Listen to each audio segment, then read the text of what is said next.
Assalamualaikum warahmatullahi wabarakatuh.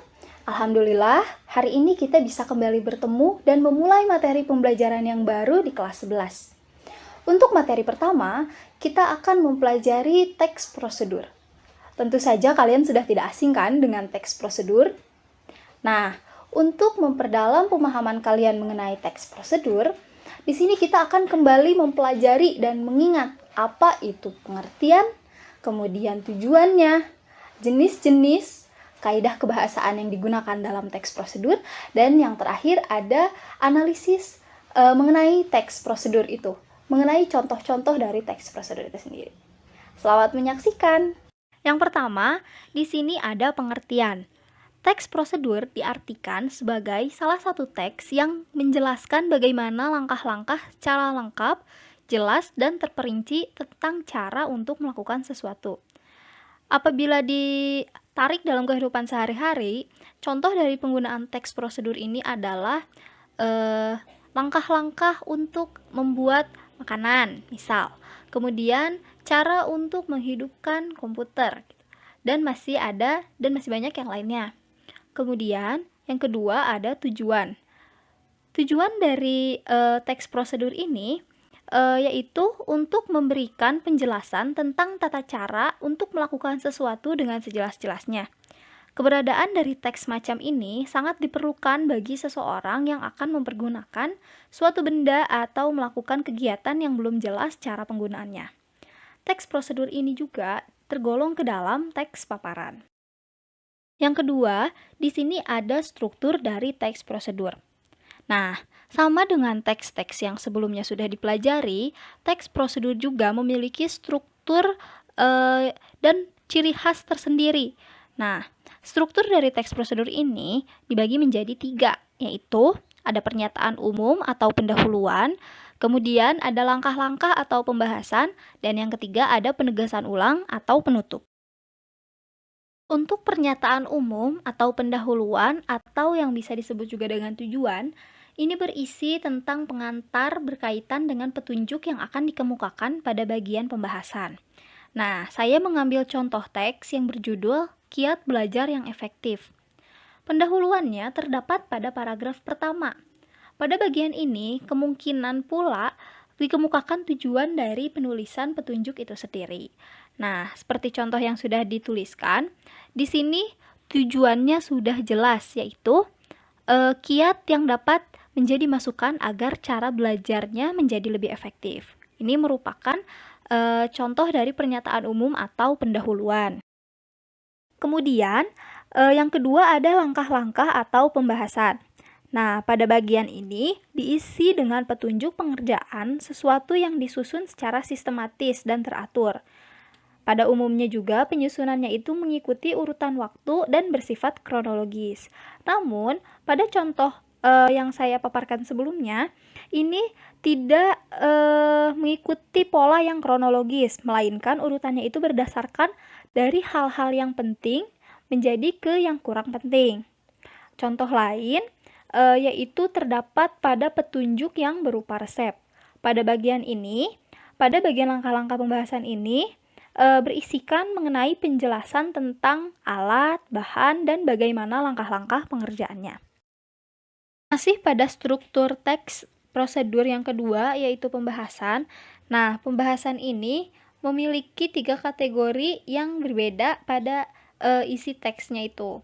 Yang pertama di sini ada teks yang berisi cara-cara untuk menggunakan alat, benda, ataupun perangkat lain yang sejenis.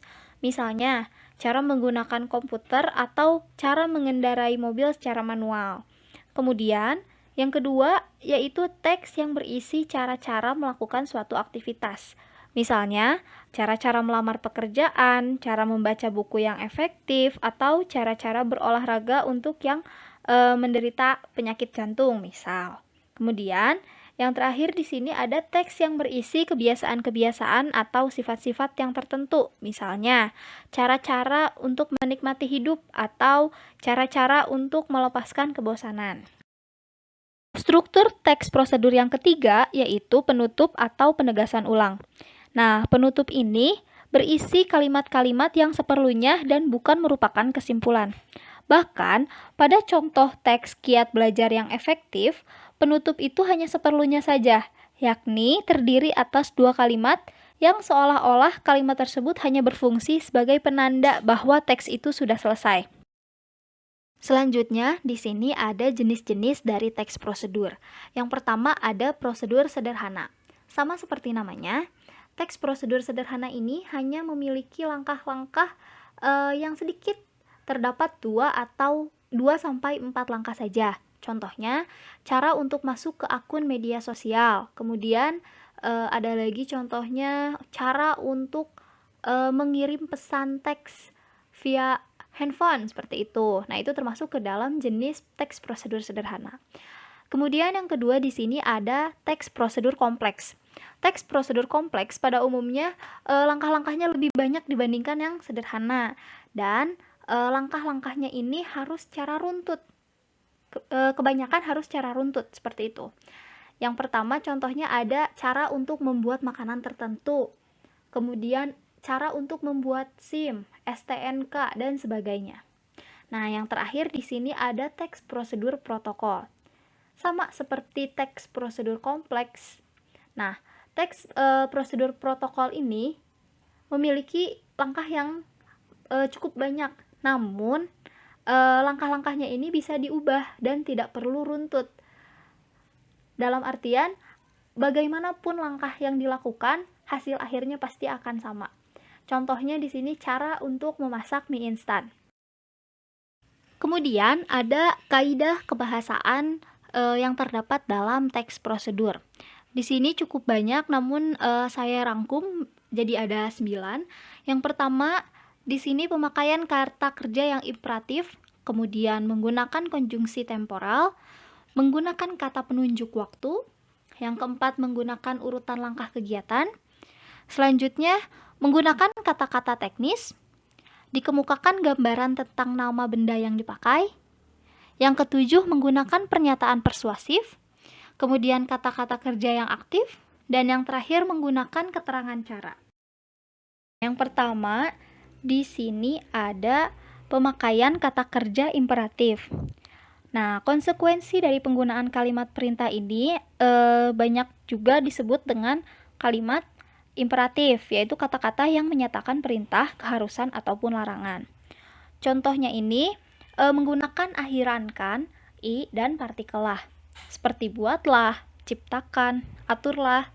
Atau dalam satu kalimat, misal, buatlah bentuk yang berbeda dalam makanan ini. Seperti itu. Kemudian yang kedua di sini menggunakan konjungsi temporal. Konjungsi temporal ini diartikan sebagai kata penghubung yang menyatakan urutan waktu. Contohnya seperti kata dan, lalu, kemudian, seperti itu. Dalam kalimatnya mungkin seperti ini. Lalu masukkan air ke dalam panci, lalu masak air hingga mendidih. Seperti itu. Ada lagi. Nah, yang ketiga di sini menggunakan kata penunjuk waktu.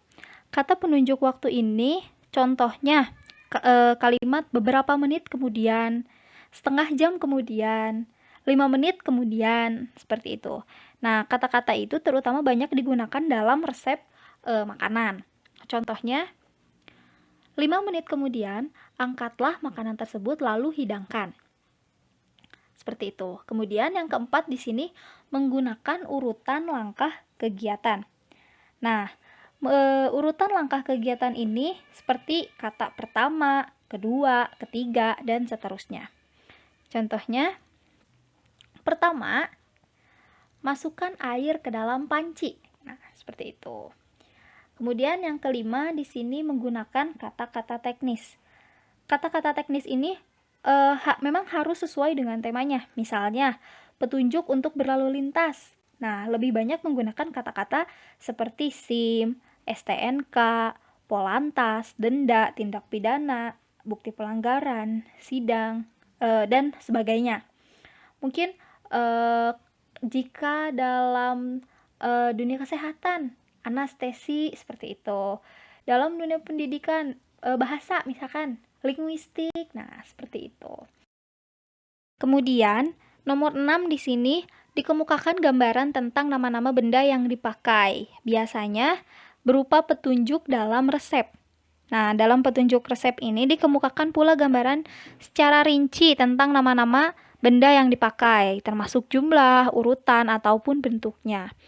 Contohnya untuk jumlah yaitu misal, masukkan tepung sebanyak 100 gram. Nah, 100 gram ini merupakan petunjuk jumlahnya. Kemudian yang ketujuh di sini menggunakan pernyataan yang persuasif. Persuasif di sini menggunakan kalimat yang mengajak, berarti mengajak seperti itu. Nah, kalimat persuasif ini bisa juga diartikan sama dengan kalimat imperatif karena sama-sama mengajak, sama-sama memerintah, ada juga keharusan dan larangannya. Nah, sama-sama diakhiri partikel lah, kemudian ada akhiran i, akhiran kan, seperti itu. Hampir sama-sama mengajak. Contohnya kata membersihkan, menyeterilkan, menjauhi, dan sebagainya. Nah, kemudian di sini ada kata kerja aktif. Kata kerja aktif ini menunjukkan bahwa subjek ini bertindak sebagai pelaku. Contohnya pada kalimat masukkan air ke dalam panci. Ini termasuk kalimat aktif karena air di sini berlaku sebagai subjek. Namun apabila dibalik, ditukar menjadi air dimasukkan ke dalam panci. Nah, itu termasuk kalimat yang pasif karena air di sini sudah bukan lagi menjadi subjek. Kemudian kumpulkan sampah tersebut lalu buang ke tempat sampah. Itu termasuk kata kerja yang aktif. Jika dibalik menjadi sampah itu dikumpulkan lalu dibuang ke tempat sampah. Nah, itu merupakan kata kerja yang pasif. Kemudian yang nomor 9 di sini menggunakan keterangan cara. Nah, keterangan cara ini memberikan informasi bagaimana sesuatu diberikan pada kata kerja. Misalkan penggunaan kata dengan, penggunaan kata selanjutnya, seperti itu. Nah, setelah menyimak pemaparan mengenai teks prosedur, saya harapkan kalian bisa lebih memahami dan mendalami apa itu teks prosedur. Karena teks prosedur ini sudah tidak asing dalam kehidupan sehari-hari kita. Mungkin untuk materi hari ini saya cukupkan. Apabila ada yang ingin ditanyakan, silahkan isi di kolom komentar atau bisa chat via WhatsApp. Terima kasih. Assalamualaikum warahmatullahi wabarakatuh.